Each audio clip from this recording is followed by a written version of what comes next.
You are now listening to the Cheatcoders podcast with Nats and Raf. Yo, it's Nathan Blazer. And it's Raf. How you doing, man? I haven't seen you in ages. Good. Welcome. Well, let me talk to the audience for a minute.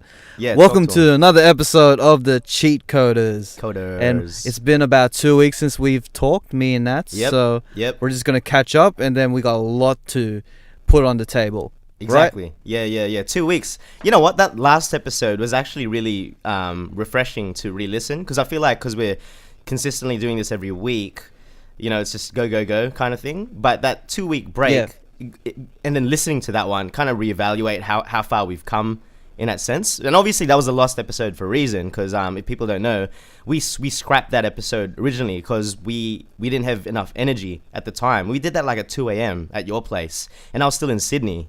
You know what I mean? Like we were in the same room. It was kind of cool. It was like memory lane. I'm like, man, this podcast, listening to it, we were in the same room that time. It was different. And now we're doing this whole time difference from another, Skype call from another country type thing. Yeah, it's just an observation. Pretty cool. Bit of background for the audience. Raf's in his car, right? A new ball game. This is actually even newer. Raf's in his car because he's got a bit of leeway, bit of downtime in between gigs, because this guy is so busy these days. Doesn't even have video, so you can't even see me. I'm the video. I'm being videoed this time, and Raf's gonna be a picture on the screen. Isn't that right? I'm just gonna be a picture, kind of like the last episode where you were the picture. Now we're just gonna flip the roles a bit, so the audience can get, the visual aspect of both of us rather than just one of us. They could just join the last 2 episodes, and there you go. Yep. And like that's you said our before, excuse. And like you said before, you can't make fun of my hair. You can't make fun of the way I look. So it's gonna be a surprise. The roasting level goes a bit down because the visual aspect's gone. Yeah. You know what? You know what's good about this though? I feel like I can really concentrate on just what we're talking about because I can't see you. I don't know. Just right now, I'm distracted. I'm really focused on just what you're saying right now. I think that's a good thing. Maybe we should just not record ourselves, record ourselves video, but not see each other kind of thing. You know what I mean? Okay, cool. Yep. Yeah, Another behind the scenes talk. Yeah. Anyway, let's move on, man. We don't have much time. We do, but we got a lot to cover. I've got my trusty notebook here. Do you want to start with something? I know there's one thing you're itching to talk about since last week. Yes. We'll just get that out of the way. Well, I want to talk about Kanye. Let's get out of the way. It's getting old now. Let's get Kanye West out of the way. Kanye. It's been about a couple of days. I thought you were talking about. I thought you were talking about Avengers. I thought you were burning. Bro. Let's talk about Kanye. That was like last week too. There's like a lot of things I want to talk to you about. Let's talk about Kanye first, then we can talk about Avengers, and then we can talk about everything else. I'm not too familiar with the Kanye situation, so it would be like you take it away. Go. So Kanye has obviously had a hiatus. Can you hear me? Lagging a bit. Do it again. Yeah, I can hear you. I'll edit this out. All right. But Kanye has obviously had a hiatus of silence. Been up in the mountain in Calabasas or something, just chilling, and now he's just in the media constantly, and it's just been all this negative things, whether it be tweets, interviews, and then it's just gone in a spiral where everything's very headline based. Yep. So at first, because the Charlemagne interview, I've listened to that and I wasn't really fussed about that. Then there's all these tweets about Donald Trump and all that, and I'm not fussed about that too, because I'm not political in the way that, we're in Sydney. Anything in the US that's political is kind of out of our reach. But the thing that when he talked about in TMZ, when he said that the whole slavery, 400 years of slavery sounds like a choice, that kind of hit me. It didn't hit me until a point because so it came to a point that actually whoa, I was like, whoa, what's going on? What is he saying? Why is he saying these type of things? And then at first list, headline, I was like a victim like everyone else, looking at the headline and just assuming the worst. So at that point I was like, man, I'm really if he keeps this up, I don't think he's gonna have a fan base. He's got an album coming up and he's promoting his album this way. It's like, what's going on? If he's continuing this rampage of just bashing his own culture, then what fan base is he gonna have left? And then then I read into it a bit more, deeper and deeper, then watched the extended cut, and then he kind of got the idea that he is kind of damaged in a way, like kind of what we talked about last time. Yeah. But he has a point. He has a point of the prison mentality house. You know, everyone has this slavery mentality in their minds, and everyone should branch out of it. But he said it in the worst way possible. Yeah. By denouncing slavery and calling it a choice, which kind of gives power to the white supremacists and the white all the people who owned slaves back then. So and it doesn't help that he's openly promoting that he's a Trump supporter as well. Like, for someone like me, I haven't really followed this whole thing. I've sort of like let it sizzle out kind of thing, because I see a lot of people talking, and obviously with the media, it's always easy to grab just that one line to really make it stand out, and you could really pull something out of context but obviously with something like this, it was something that can't be denied. I'm like, it's just so straight up. It's like, how any other way can you put this kind of thing? Like, I don't know, Kanye, I think you've really pushed the envelope here. I haven't made any comment, because I know we've got a group chat with the guys, a lot of people talking. I've kind of stayed silent on it, but I figured that may have been the case, what you've explained just then, about like, yeah, he does, like, if you pinpoint and underline everything he's saying in its full context, he may possibly have a tiny bit of a point, but he said it in the wrong way possible. And that's what you're trying to say, right? Yeah, like, he has... I was thinking maybe that might be the case, because you know media, they'll pick something out, and But at the same time, he should have never said that at all. Shouldn't say it. Like, no, it's too much. He should not say that at all. Like that's the worst way possible. Like, no matter what, even if it's been out of context, saying that in a sentence is just, it's terrible. But that got my attention, man. The headline as well. The whole Trump thing, like, whatever. People are entitled to an opinion, and then people were like having a go at him for like, you know, because I know a few people that support Trump. Like whatever, man. Like, people, what's the point if everyone's gonna be bashing you over an opinion? What's the point of a democracy in that sense? You know, people are entitled to that shit.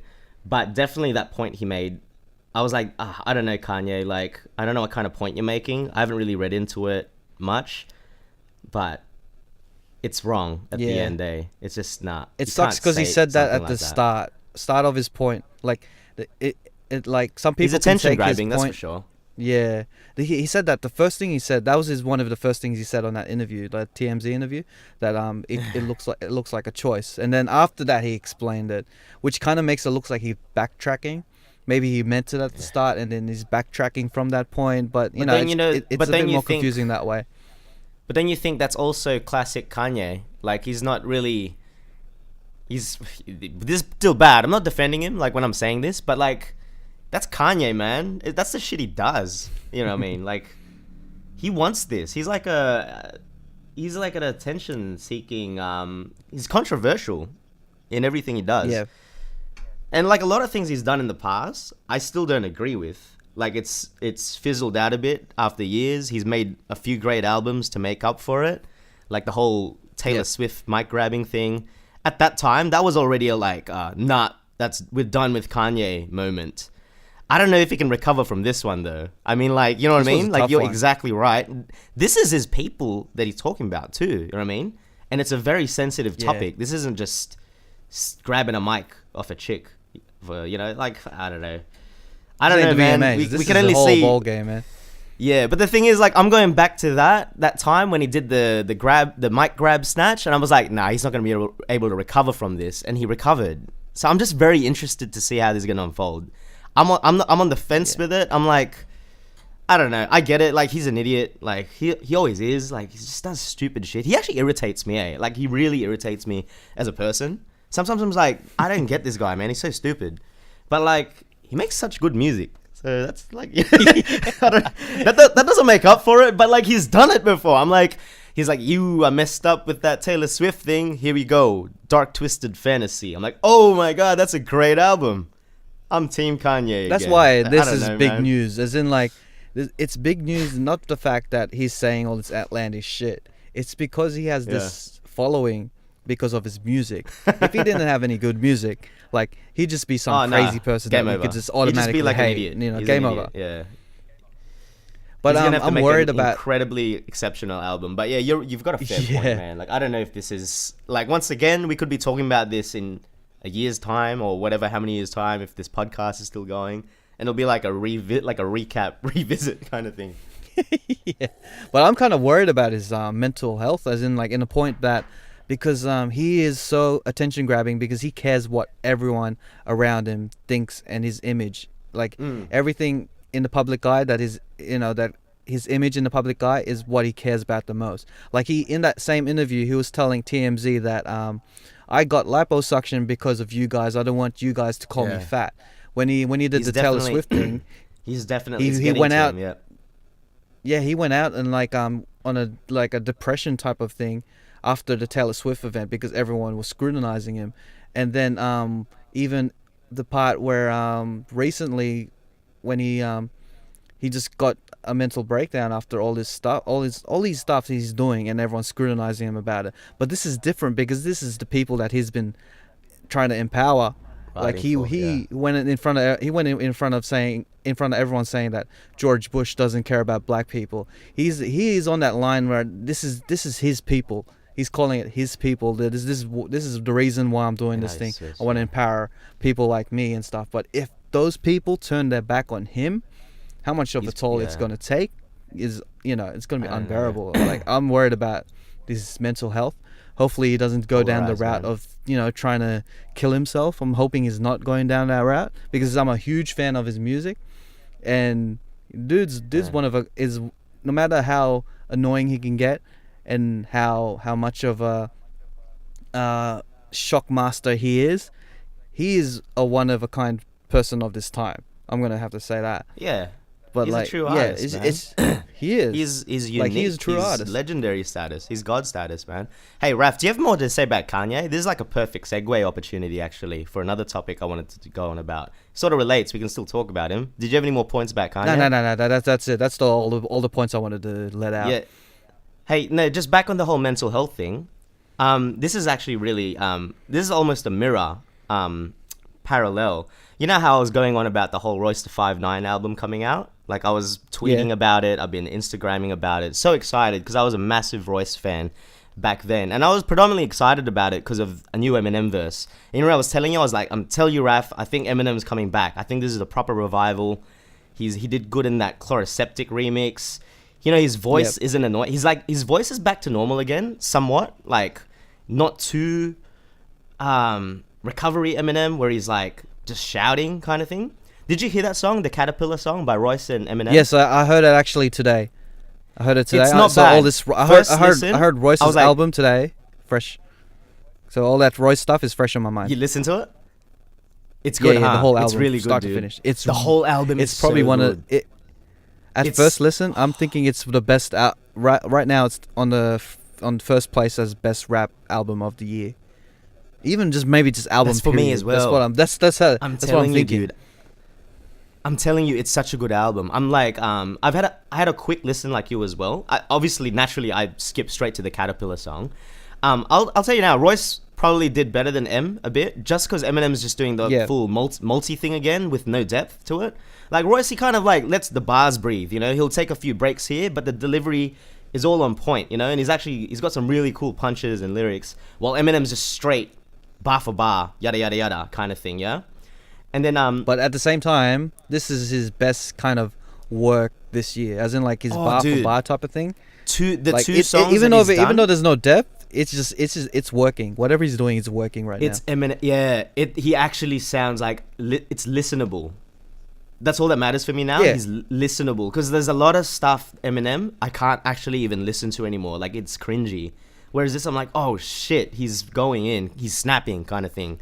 And I really feel like Royce is really bringing, well, all the hate that Eminem was getting before has really made him into that. Sorry, look, we're veering away. What I wanted to get into really, because like back on that Kanye thing, I've been watching a lot of interviews, because obviously this album, like when I like something, I tend to look at people's opinions, like reviews, reaction videos, and interviews And Royce has been doing the rounds now that the album's out, yeah?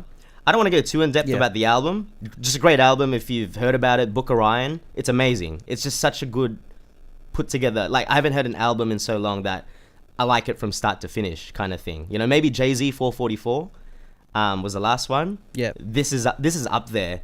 And that's a gem coming from Royce, because usually Royce, I don't know, I don't really like his collective albums too much. You know what I mean? Sometimes it gets a bit too much. Like, it's just bars. Like, it's tiring to listen to. It can be a bit slaughterhouse, you know.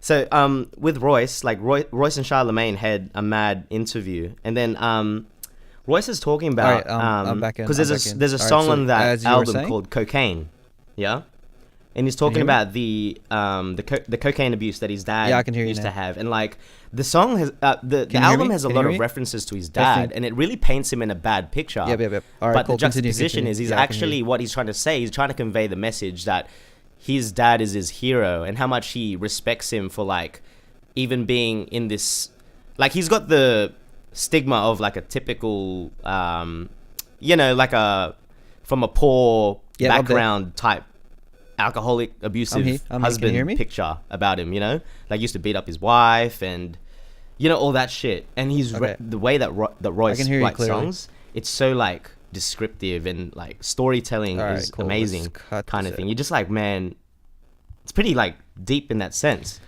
But he talks about addiction and how he's got an addictive personality and whatnot and stuff. His addiction was alcohol, obviously, and he's very open about how he's sober now, 5 years. You just sort of see the growth in Royce as an artist. It's like a different sort of growth. Like, this is why I wanted to bring this up. I don't want to go too deep into these characters. You know how Kanye, he started off small, yeah? Like, he was a producer for Jay-Z. Like, he didn't even get... He didn't get quoted at all for anything. Like, Blueprint, he produced majority of those beats. Like, he had a lot of production credits. But you see Kanye West in Little Blueprint, you never knew what this guy looked like. You didn't know who he was back then, yeah? He had a rise to, like, superstardom. Like, another level, like god level stardom. He went from bottom to boom kind of thing, yeah? Whereas Royce the 5'9", same dude, on the come up with Eminem back then, and he was the black sheep. He sort of got blacklisted, you know? He went at everyone. He went at Dr. Dre, D12, even 50. He got outcasted, and that took a toll on him, I think, like, as an artist. Like, it held him down. I'd say he's at his point that he's actually finally getting his own, you know? Like, he is in the shadow of Eminem. Like, people know him as, like, yeah, he's just Eminem's boy kind of thing. When you're at concerts, he'll give him as a guest. You think Bad Meets Evil, you know, anything that Eminem is part of, Eminem's a star. D12, Eminem's a star. You can't take that away. Like, you're going to be in the same collective with someone of that caliber. You're going to be overshadowed. But I feel like Royce now, I'm just predicting he's starting to get the mainstream appeal. Like, people are like hitting him up. Like, he's got Logic on his song. Like, people respect him as, it doesn't matter that he doesn't have the biggest following. I think he's just finally getting that recognition that he's deserved for so long. The difference is like the polarizing effects of that come up. Like, I think Kanye's gone crazy. Yeah, that's a fact. Like, he's just got too much fame, too much whatever, whatnot. Royce is like, he's grown. He's basically, when I've watched his interviews, he's showing this level of maturity that a lot of artists or famous people just don't have. Like, he's literally just chilled the F out. Have you seen any of his interviews lately? No, I have not seen any interviews, which I should look at when I get back home. Dude, just watch one of them. Yeah, all right, I'll have a look into it tonight. But I understand the whole thing. It's like, as an artist, you're either gonna grow as a Kanye or grow as a Royce. Like the long game. Like, Royce literally played the long game, man. Like, he had a time where, like, imagine that, like two artists starting at the same time. One blows up, everything around this other guy, superstardom, everyone that's aligned with him, and you're like outside of that, still trying to do the same grind. That'll be enough to put someone off and just be like, nah, I quit, I'm done, kind of thing. He just kept going with it, yeah? And he sort of grew up in a sense, like, he let his pride... Royce back then, he was so arrogant. He was so cocky that You know, like, you know the beef DVDs we used to watch, those beef ones. Yeah. The guy was just so arrogant. Like, he just thought he was the shit, which he was. Like, rightfully, he was the only one that could sort of match Eminem back then. But he had a poor attitude. You know what I mean? And his growth now, as an artist, like, you know, Charlemagne and a lot of these interviewers will try and get a reaction out of you just to get you to say something. Like, they're trying to, like, get you to, you know, say some shit to cause some drama or whatnot. The way he answers every sort of scenario, like the questions they ask him, what do you think about mumble rap and all about this? For an artist of your caliber, like, doesn't that offend you? And then, like, they'd even ask, like, or the comments that Joe Budden made about your boy, or like, oh, Eminem's your boy, and the album, like, everyone's saying this and that. What do you think about it? Like, a lot of these questions that they ask him, he's answered them so, like, just so genuine and just so, like, just real. You know what I mean? Like he speaks the truth, but he's not saying anything that'll leave anything sour in someone's opinion. And this coming from someone that would just diss the shit out of everyone back then. Like, it was literally a me against the world type scenario for him back then.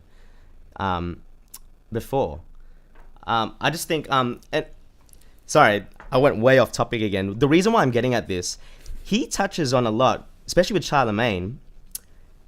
He was like, he has an anxiety issue. And I'm starting to see a lot of, like, it's very common to see now, a lot of artists even, I think a lot of more artists and people in the spotlight are starting to be a lot more open about it. And there was a segment between Charlemagne and Royce, and they're both like, oh yeah, I go therapy once a week. Like, it's just so casual. And then Charlemagne's like, oh yeah, me too. How long you been going?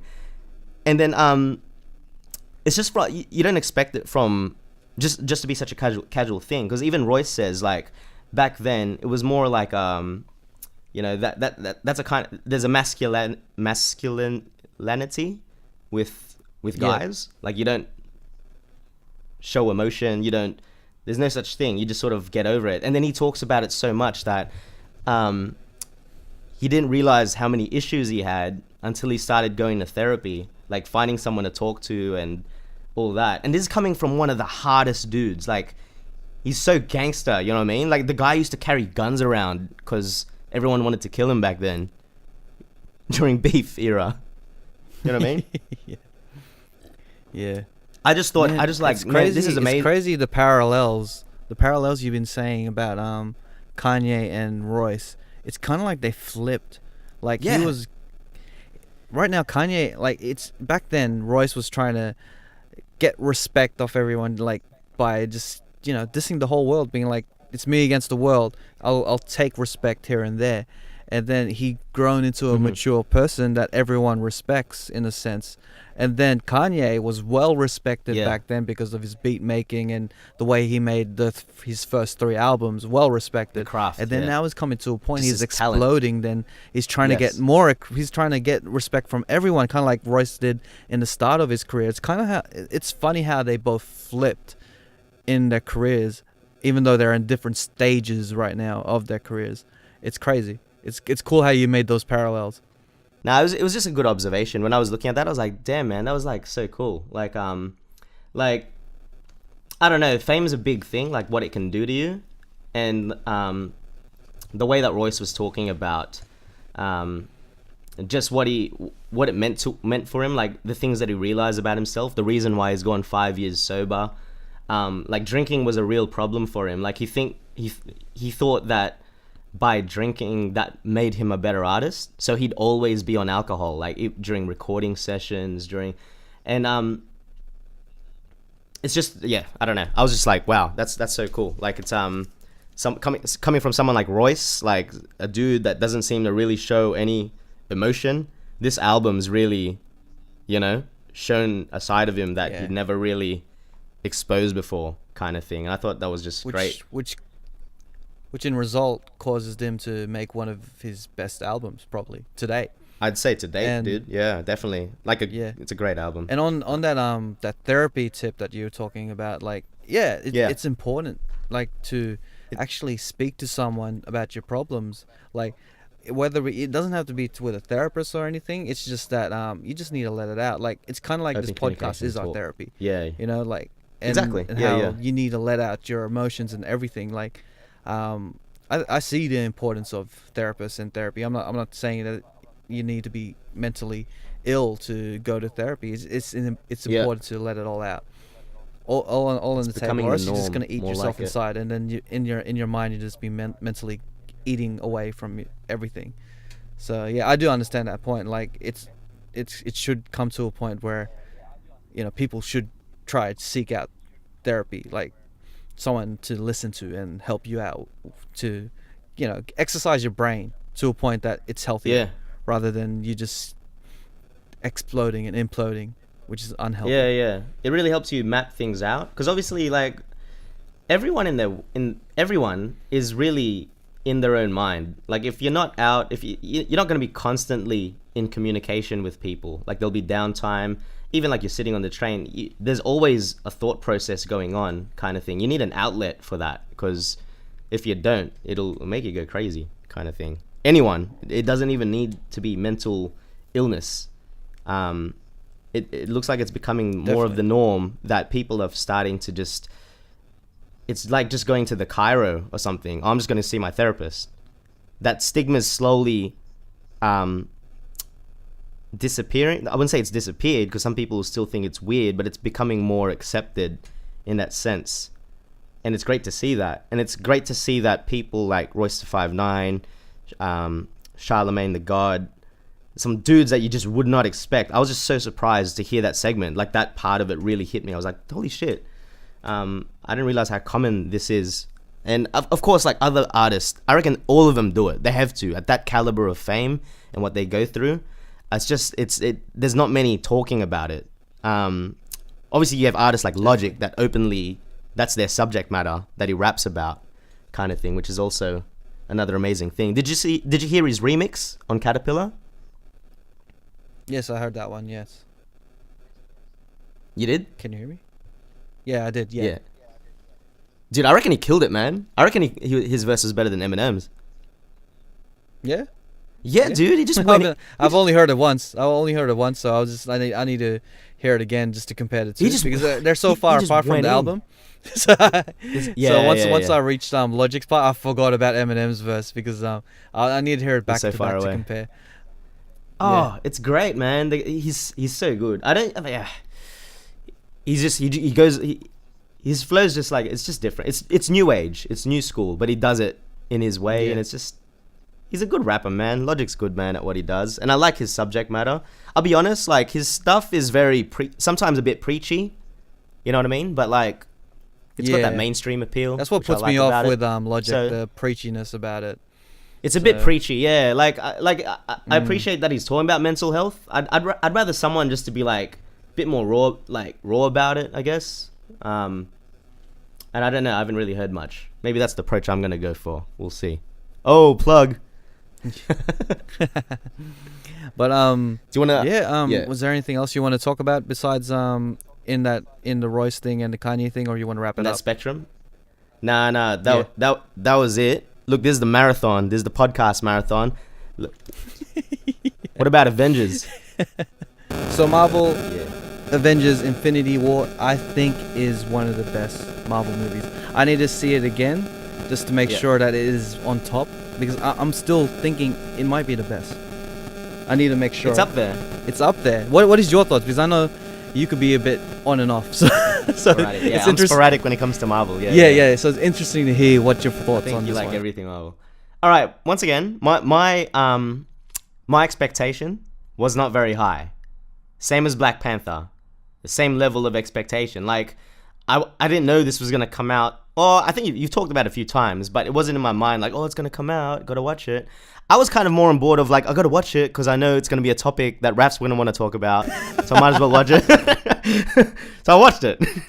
Dude, it didn't disappoint. I was like truly engaged throughout the entire movie. Have you seen? One question. How many of the Marvel movies have you seen? This is the issue. There was a lot of holes, like Captain. What's that red guy with the thing on his head? Red Skull? Oh, no. Vision. So I don't know where the hell he was from, but like, I love their dynamic. The girl that protects him, and she was hot. They came from the I same haven't movie watched- too, so yeah, that's probably why you don't know who they were. Probably why not, yeah, exactly. And then Captain America comes out of nowhere, and for the first half, I didn't realize that was Captain America because his hair was grown and he didn't have a shield. And then I was like, wait a minute, because like I think someone made a comment like, give this man a shield, the Wakanda guy. Oh, so Black Panther, sorry. you didn't even know until then. No, and it's like, give this man a shield. I'm like, a shield? He's Captain America? I'm like Lex in freaking Star Wars, man, when he didn't know what was going on. Anyway, sorry, in-house joke. But like, yeah, so I didn't know that part. I didn't know, what else didn't I know? I didn't watch The Last Guardians of the Galaxy, so I don't think I needed to know that, but like, still a bit of a hole. And I was expecting Ant-Man to be there for some reason, but he didn't come out. I was hoping he'd be there. But luckily I saw like the main ones. I got Iron Man, I watched the last Thor, last Spider-Man, Homecoming. Oh, dude. Okay, for me, great level of comedy. Like, none of it was cringy for me. The action wasn't overwhelming. Like, you know, sometimes I feel like these Marvel or even DC shows, they just overdo it with the action. Like, they're just trying to do more and bigger and more enormous explosions. But it was just a great balance of everything kind of thing.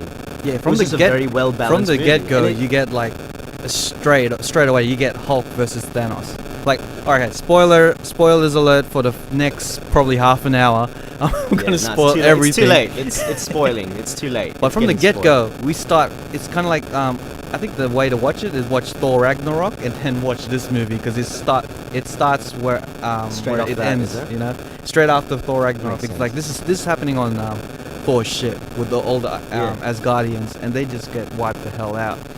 And That's mad. straight away you get, as soon as I saw that you get Hulk versus Thanos straight away, I knew we're in for a ride. I was like, look, watching the screen with my mouth open, like, oh, this is fucking sick. Because like all these Marvel heads, including me, we've been waiting like 20 movies. We've watched 20 dude. movies to watch this one. Amazing. This is the main thing, and it did not disappoint. You know, I kind of liked that Hulk didn't turn into Hulk pretty much for the rest of the movie, like only at the start. Yeah, because you got to see the actor a lot more, and I really like him, like David Banner as an actor. Yeah. 'Cause like if it's not him, then it's just CGI, and it's not going to be him at all. You know what I mean? Yeah. But like it was good to just see him. Like it was just hilarious just seeing him in the Iron Man costume. I really felt like in terms of balance, once again, like I feel like everyone really had their own shot to shine. Like, you know, sometimes it'll be like obviously I'd say Iron Man is probably the universal center point for these things. For the Marvel universe, correct me if I'm wrong. I'm not like the biggest Marvel dude, but I feel like he's the center of this because his movie is the one that started it off, kind of thing. But everyone had their own center of gravity in terms of things, plots and points happening in this movie. It was just so balanced in that way. It wasn't just focused on one star. There was like heaps of stars, and they're not even like at the same scenes. You know what I mean? That things are happening at different places, and it was just like it didn't feel like a long movie. Like it was a long movie, but it didn't feel like it. If that makes sense. Like everyone had a point. Everyone had a point. There, you know, it was greatly edited. It was greatly edited in that point. If you compare to like, look, I'll just pull out Suicide Squad because that's sort of comparable in a sense, like less famous characters, but that was just poorly edited kind of thing. It's just like all over the place kind of thing. Whereas this really flowed and every scene had a point kind of thing.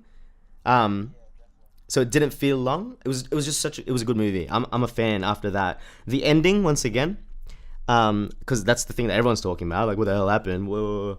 I like this whole tragic, half the universe dies kind of thing. There was a parallel I wanted to talk to you about as well with Thanos, because you know how he's obviously the bad guy, right? But he has this ideology that he's actually doing well, like almost like a dictatorship, like, you know, like Hitler, like genocide. Like his mind, he believes he's doing the right thing, like a will of God or something, or he is the God, so he has a right to do this. And like he raises points, like what's the daughter's name? Like her planet got.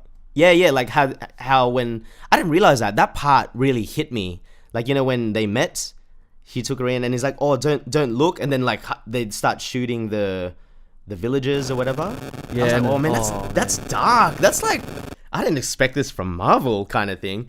And like the points he raises about, oh yeah, like, well, look at that planet now. They're like, everyone's rich, it's peaceful, there's no shortage in food, kind of thing. It just I just love those parallels, seeing them, how that sort of happens in the world now, kind of thing. Like, people have that kind of ideology Yeah, like related to genocide. Everyone. That's why we're agreeing that Thanos is a great villain, right? Like his idea that there's just way too many people in the universe. To bring balance, we need to wipe out half of it. Exactly. And I need to do this. It's going to be the benefit for everyone else. Like, the universe will need this. And this was Thanos' movie from start to finish. Like, at the beginning, you didn't even know who Thanos was. The only way you see him is like in end credits, or like a scene in Guardians of the Galaxy. You really didn't know who he was, or what his purpose was. And this one, just from start to finish, you saw his character grow, and you knew his motivations, and at the end, he got what he wanted. And it was his arc. This whole thing was his arc. Yeah. I wasn't expecting how he was gonna just get everyone was gonna get done in the end. The whole disappearing thing, was that in the comics, or was that Marvel Universe? I think it's Marvel. I'm not really a comic head, but like I'm pretty sure this is just in the movie Marvel's version. take. Yeah. I just thought it was so cool how it was just like instant. Like, the moment he got the ring, bang, he just like clicks his fingers and everyone's disappearing. It was a badass moment. Like, Thor hit him in the chest, and he's full like, you should have aimed for the head. Snap. And then everyone I was like, everyone just demolished. That was insane. That was crazy. Yeah, that was cool. Nah, it's a good movie, man. Can't wait for the next one. Yeah, it's only a year, so like you got a whole year to, like, speculate, and then in next May, I think it is. That's when the next one comes out. But I think. All right, let's go. What was your favorite moments in the movie? Just the standout moments. I liked everything Spider-Man related, because he just cracks me up. He's probably my favorite character. Everything. I was tweeting about this. I'm heavy on the Twitter now. Just the moments.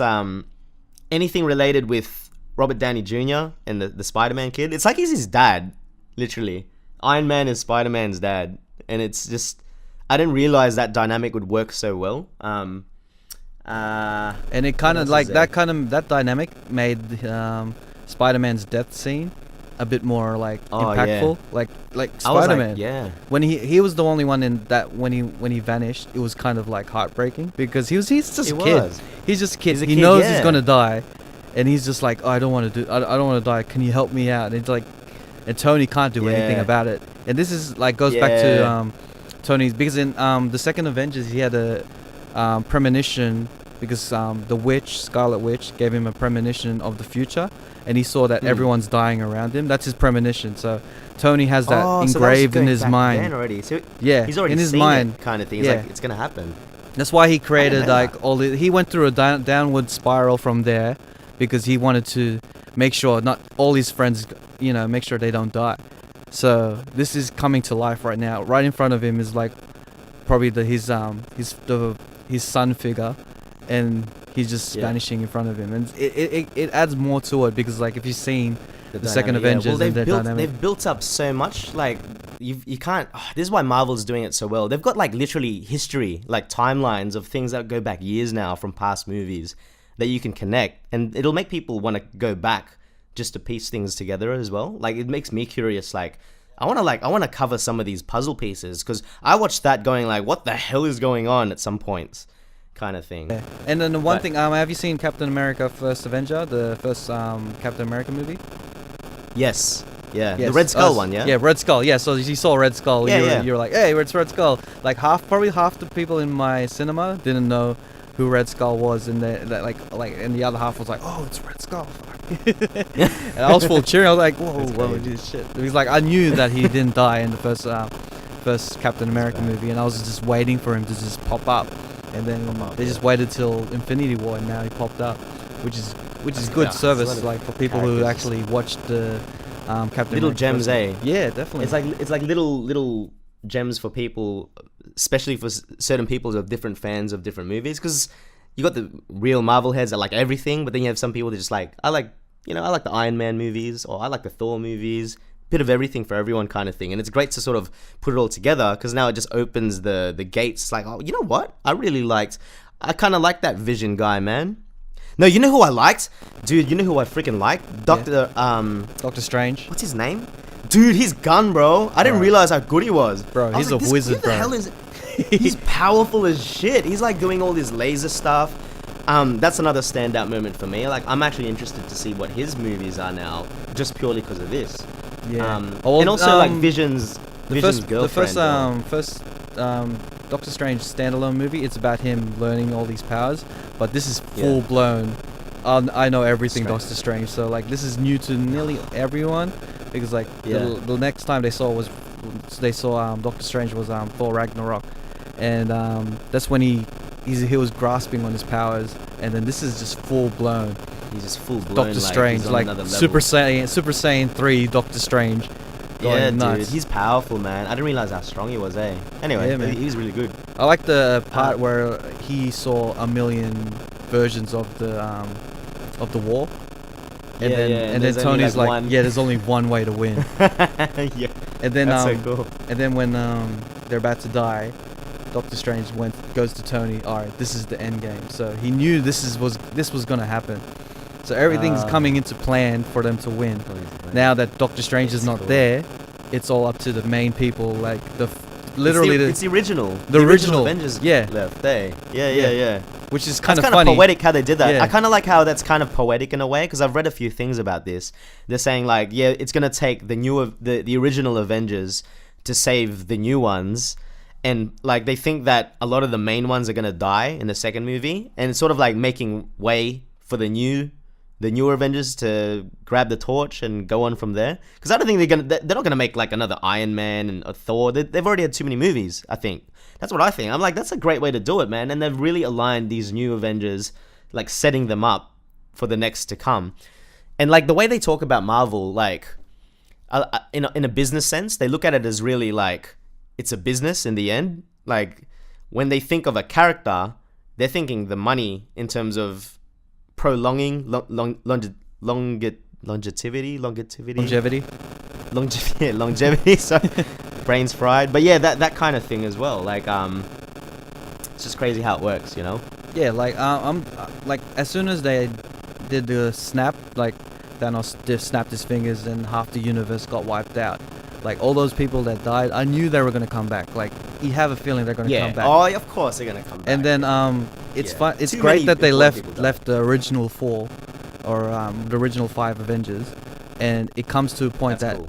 the death in this movie, the only one that mattered is probably the ones before the snap, because they probably stay permanent, except for Gamora, because I think Gamora is gonna come back to life with the Soul Stone, if they will give back the Soul Stone and then reverse the sacrifice. But Loki and Heimdall from the start, they're definitely dead permanently. They're not going to come back. I reckon they're gone. I reckon they're gone, yeah. They needed to kill someone big at the start, at the first scene, to make sure that Thanos is like badass. So they killed Loki. I didn't mind about Loki dying. I was like, all right, he's been annoying everyone for a while now. Like he's a funny guy, but it's like, come on, die already, kind of thing, you know. Yeah. I wasn't too phased about him dying. And he pretty much killed nearly all of Asgard. Pretty much all of Thor's family is gone. And Thor's that was another wolf. Another badass moment though was when Thor came back. Like he finally got a new axe or a new hammer, and just comes back into Wakanda, and then. Who was it? I think it was Hulk, and he's like, "Oh, you guys are dead now," kind of thing. Well, I don't know what he said. Like, it's on now. We got Thor. Thor is out. He's literally like badass. A god of gods, man. The way he just wiped out all those little putty people when he came in out of nowhere. You know who had another badass moment? Back to Vision, Vision's girl. What's her name? Scarlet Witch. Scarlet. Yeah. Like, you know how she was guarding Vision at the top of the tower while they're having that battle in Wakanda?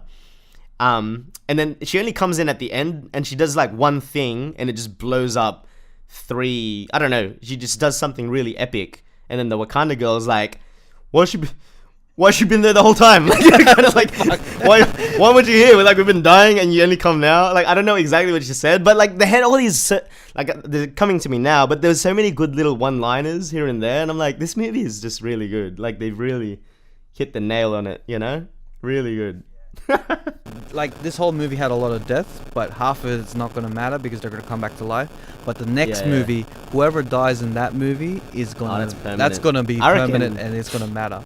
And that's why I thought Iron Man was dead in this one. Dude. Oh, he got freaking stabbed, bro. I was like, what? How was he alive?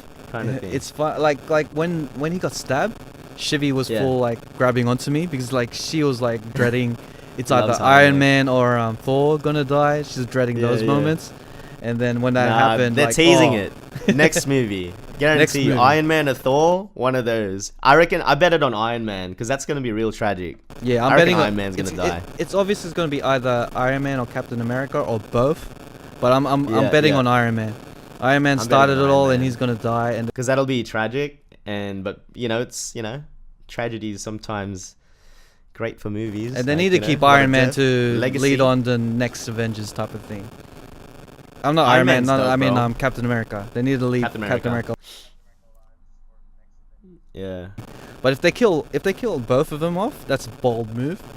Very bold move. Yeah, because that's crazy. Yeah, I reckon there's gonna be a sacrifice in the next movie. There's got to be a sacrifice, and I'm happy that they left the original Avengers to fight it out and stuff in the next one. So, speaking of bold moves, you watched Gotham yet? I haven't watched it yet. I haven't had time. I just don't know how to as well. Like, oh my god, it's so good. I'm so obsessed. I feel like I'm the only one that's obsessed with it. I got not many. Like, I've got maybe like two people that I talk to about it. I'm not even. No, it's just me. So that's why I've started going on Twitter. And I didn't realize how good Twitter was, right? Like, I've never seen the appeal of it. I just thought Twitter was shit. I'm on it constantly now because everything, like, news-wise is immediate. Like, stuff that leaks, it's there straight away. And I've just been, like, following a bunch of Gotham tweets and for the pictures. Dude, the show's so good, man. It's developing like crazy. You don't even have to watch it from the start. Watch it from just season 4. I've watched it from season 4, episode... I wasn't even watching the episodes because I was only watching the Joker parts. But now I'm actually watching the whole episodes. Oh my god, bro. It's so good. Then this new Joker, he is up there. I'm going to call it right now. Yeah? He's there. Like, all right. Let's list it out. Okay. What's the top Joker performance of all time? Heath Ledger. Dude, right? it's so hard. Like, yes and no, because the Heath Ledger Joker, like, that's not really Joker because he's calculated kind of thing. Because Joker's supposed to be insane, but it's the same with this new Joker. He seems just way too calculated, and like he doesn't even smile, which is weird. And it's weird that I like him because like he's Joker, but he's not. But like it just goes back to it. This is a character that's been alive for 80 years, 80 or 70 years, I think. Like that's how long since the first ever adaptation of him on the comics came out. So like I'll be honest, like I don't know the true, like there never has been an origin of him, just adaptations of him, different adaptations, of how he's come about. So really, what is the Joker? Like which one do you go by if you're talking canon kind of thing? And I think Gotham has just done so well, paying so much tribute to all the different Jokers back then, which they showed in which they showed in Jerome, which is the twin brother, the evil brother. And now this new one, it's like he's got elements of the Jack Nicholson Joker, but he's sort of doing his own thing. Have you seen the trailer, dude? For the next 2 episodes coming out. You have to look right after this podcast. I'm just gonna send it to you. It's so freaking good, dude. Oh my god. But I think you're right when with that quote, it's like he's not a person. He's an idea, which is this is what I've read. Which is like yeah. Keep going. Go. No, yeah. It's great you mentioned that. He's not a man. He's an idea, philosophy. That's what Jerome says right before he dies. Yeah, which is kind of like he's talking about how the Joker as a character is an idea from the last 60 years because everyone's got different iterations of it. Different take. Yeah. Jeremiah's type of evil, how he looks at things. he says he wants to carry on Jerome's plans, and Jerome's plan was to obviously create Gotham into like a crazy place, like just anarchy, yeah, which is in true Joker fashion. Yeah. Jeremiah's outlook Yeah. is like, I want to create. I'm not. He literally says in a line, look, don't look at my psychopath brother's short-sighted brother's future. He was saying how short-sighted his brother was. Look, I don't like to destroy things. I'm a builder. I want to build things, and he wants to repaint Gotham in his vision. But by doing that, he has to get rid of what's here so far. And he says he wants to do it in a sane way. Now tell me this, what do you think is more insane? Someone that openly says that they're psycho and doing all this crazy shit and very theatrical, or someone that's completely calm and collected and says, this is what I actually want to do, but what I'm doing is sane. But blowing up a building, blowing up a city, that's complete madness, right? But he purely believes that he's the face of sanity. I don't know, there's something very sinister and creepy about him, and this calmness that he shows. And the thing is that I like about it, he's still got the Joker aesthetic around him, because he'll have little outbursts, like he's holding it in, but there's parts that he'll do a laugh, even though it's very subtle. But you can tell it's like the chaoticness that Jerome was showing is inside him as well, but his is sort of bottled in. Like he could flip at any moment, and it's kind of like, it's just so intriguing to watch him in the TV show. I gotta send you the I need to get into it. You're fully selling me dude, on I gotta it. show you the trailer, because just that trailer alone, I think I've seen it 20 times just to see the parts that he acts. I'm like, oh my god, this guy is up there, dude. Like, and it's amazing because it's the same character, yeah? A lot of people are complaining, it's like, oh, he's not Jerome enough, that's not the Joker. The same actor played essentially the same character, like brothers of the same character, completely different. Like, they're so separate. I'm like, holy shit. Like I see it that it's him, but it's not, but it's him. Does that make sense? Like, it's just like, whoa. I think this actor's lucky enough to play two different versions of the Joker. He played two versions of the Joker, and series, they're both really good, and they're both separate at the same time. I was like, oh man, it's so cool. I think I'm just really into the whole gangster look as well, because he's got the, you know, he's wearing a top hat, like he looks like the Jack Nicholson version, basically. But yeah, just watch the trailer. I'm gonna send it to you right after this. So before you go do whatever you do, Alright, just watch sweet. that. Anyway, I could talk about this for hours, but I just wanted to bring that up. Like, yeah, fucking heavy on the tweets. Man, I'll get into it. Yeah, Man. just the last five episodes. Like, don't even, because Gotham has too many timelines going on. So I only watched the parts with the Joker arc to do with it. Yeah, I'm pretty sure I could go watch it on YouTube, just the Joker. that's what I parts. did. That's how I got into it. That's Yeah. all I watched. And now that So this I'll is all probably do happening, that. I'll probably yeah. do that. It's oh man, and I want to say it, but like I don't want to spoil it. So just fuck it.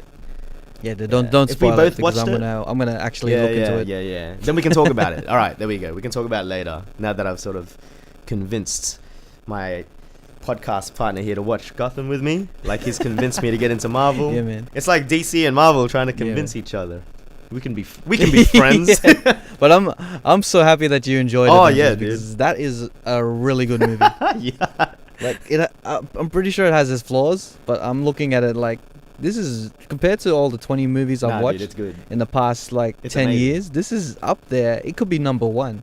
I'm not afraid Which to is say it. I kudos think to I think Marvel it's up there because for me they're- too. It just all depends on Yeah. how Deadpool 2 goes, because that's looking real good for me right now, as well. I can't wait for that. Have you seen the trailer where Deadpool pretty much put his face all over the Avengers trailer? No, what?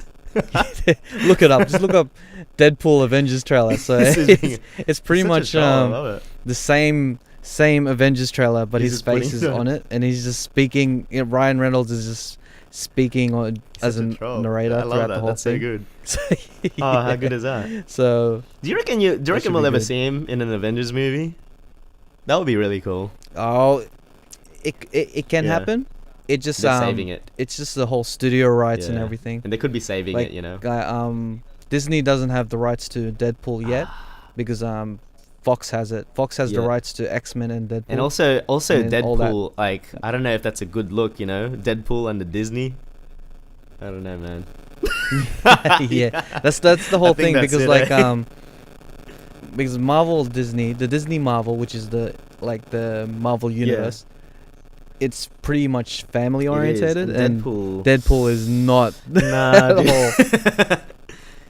But then again, like if you look at Infinity War, some themes Oh, in it's that heavy. movie is not very It's very family heavy. oriented. It's really I don't heavy. know. Especially that scene you mentioned with yeah, Thanos killing exactly. Gamora's people. So there was that there one was got something me creepy too. about it, and I think because it was so casual, because it had that guy, he's talking in that calm voice. It's like, you are all here to something die now or some shit. I don't know what he was saying, but like I was like, what the fuck?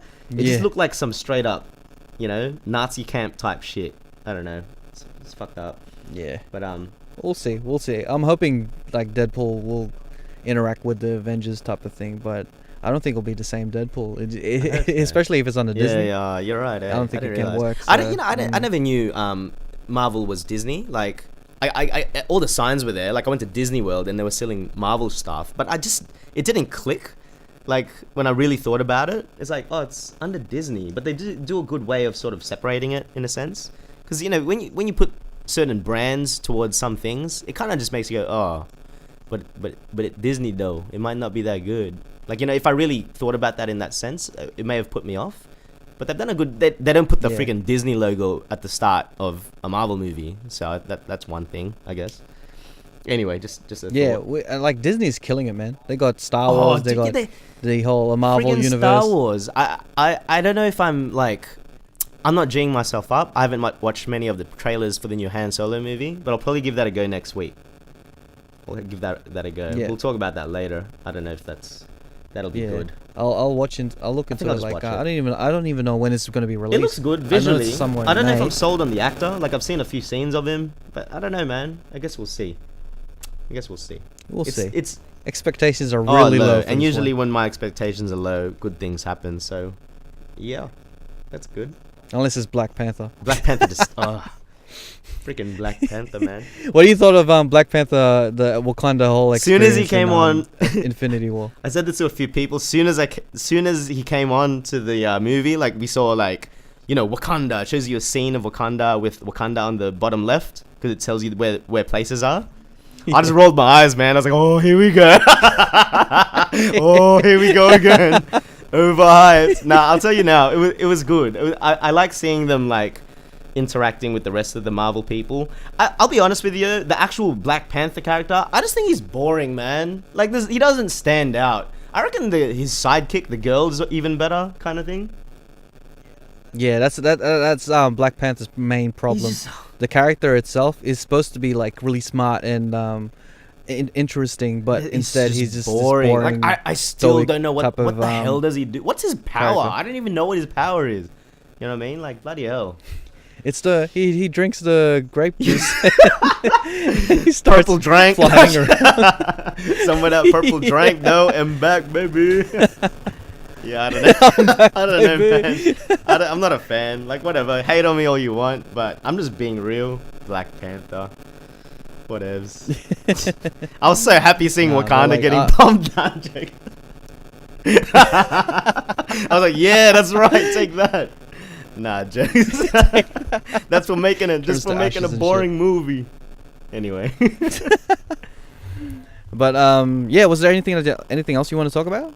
I thought there was a lot more, but I think the whole connection at the start of the podcast kind of, there was more points I wanted to raise, but like, yeah, no, the ship sailed. We can't go back on topics. You know how it is. We already talked about things. Yeah, it'll pop up in a future Yeah, podcast where yeah. we could like dwell into more of Yeah. that. But I'm pretty sure we could just wrap Probably it wrap up it now. up now, Maybe yeah. that was nice and Yeah, tight. yeah, no, that's good. That was Got a little bit of everything. It's gonna be in messy that to one. edit for you, but we'll see how we go. I'm actually gonna go to the DC convention. I think I'm probably gonna go now, since we've talked about all this comic book stuff. But yeah, I'll talk about that.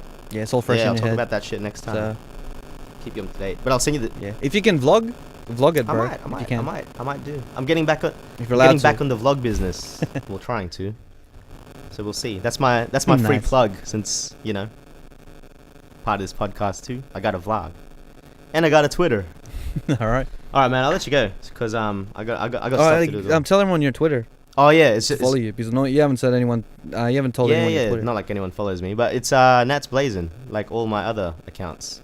It's cool. Like all I talk about is Gotham. Beautiful. So if you're into it, come join me. You might start a Gotham podcast. That's all I do, man.